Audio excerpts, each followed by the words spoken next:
Hi అండి, నమస్తే. నేను మీ రేవతి. వెల్కమ్ బ్యాక్ టు మా ఇంటి వంట బై రేవతి ఛానల్. సో ఇవాళ మన వీడియో వచ్చేసి చీజ్ బ్రెడ్ ఆమ్లెట్ అండి. మనకి రోడ్ పైన దొరుకుతుంటాయి కదా, బండి పైన అమ్ముతుంటారు.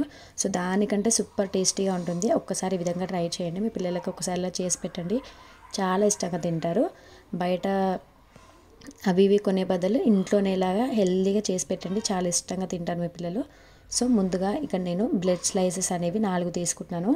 మీరు బ్రెడ్ స్లైసెస్ అనేది తీసుకోవచ్చు, లేదంటే నార్మల్గా మనకి శాండ్విచ్ బ్రెడ్ ఉంటాయి కదా, అవన్నీ తీసుకోవచ్చు. సో ఇక్కడ నేను మిల్క్ బ్రెడ్ తీసుకుంటున్నాను, 4 పీసెస్ తీసుకుంటున్నాను అనమాట. ఇక్కడ ఇప్పుడు వీటిని మనము రోస్ట్ చేసుకోవాలి. తవా పెట్టుకొని ఇది కొంచెం బాగా హీట్ అయిన తర్వాత ఒక స్లైస్ వరకు దీంట్లో బటర్ వేసుకోండి. బటర్ లేకపోతే మీ దగ్గర నెయ్యి అయినా వేసుకోవచ్చు. ఇలా వేసేసుకున్నాక ఈ బటర్ మొత్తం మెల్ట్ అయిన తర్వాత ఇలా ప్యాన్కి మొత్తంగా స్ప్రెడ్ చేసేసి దీంట్లోకి 2 బ్రెడ్ స్లైసెస్ని ఇలా ఫ్రై చేసుకుంటాను.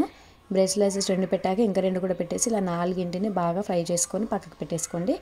ఇప్పుడు ఒక బౌల్ తీసుకొని దీంట్లోకి ఇక నేను 2 ఎగ్స్ని బ్రేక్ చేసుకుంటున్నాను.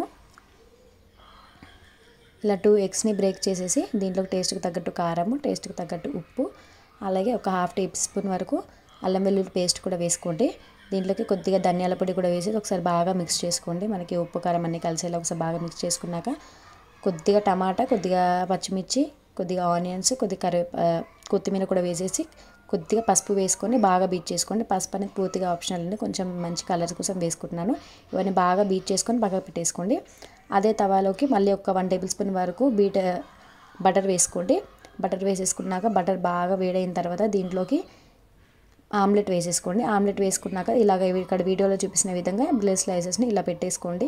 ఒక సైడ్ ఇలా డిప్ చేసి మళ్ళీ ఇంకో సైడ్ ఇలా తిరిగి పెట్టేయండి.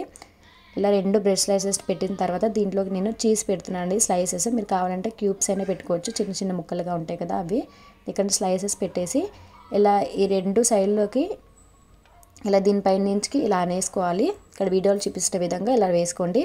మనకి 2 వైపులా బాగా కాల్చుకోండి, ఎక్కడ పచ్చిదనం లేకుండా ఇలా బాగా కాల్చుకుంటే మనకి ఎంతో టేస్టీగా ఉండే చీజ్ బ్రెడ్ ఆమ్లెట్ అయితే ఇంట్లోనే రెడీ అయిపోతుంది, చాలా టేస్టీగా ఉంటుంది. మిగిలిన బ్రెడ్స్ని కూడా ఇలాగే బ్రెడ్ ఆమ్లెట్లో చేసి పెట్టేసుకోండి. ఈవినింగ్ ఇలా స్నాక్ చేసి పెట్టేయండి. జస్ట్ మనకు ఒక 10 మినిట్స్ పడుతుంది అంతే. చాలా ఈజీగా అండ్ టేస్ట్ కూడా సూపర్గా ఉంటుంది. మీ పిల్లలు చాలా ఇష్టంగా తింటారు.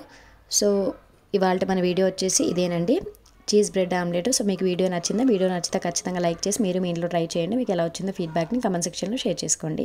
సో ఇలాంటి మరెన్నో సింపుల్ అండ్ టేస్టీ వీడియోస్ కోసము మా ఇంటి వంట బై రేవతి ఛానల్ని సబ్స్క్రైబ్ చేసుకోండి. మీ ఫ్రెండ్స్కి, మీ రిలేటివ్స్కి షేర్ చేయండి.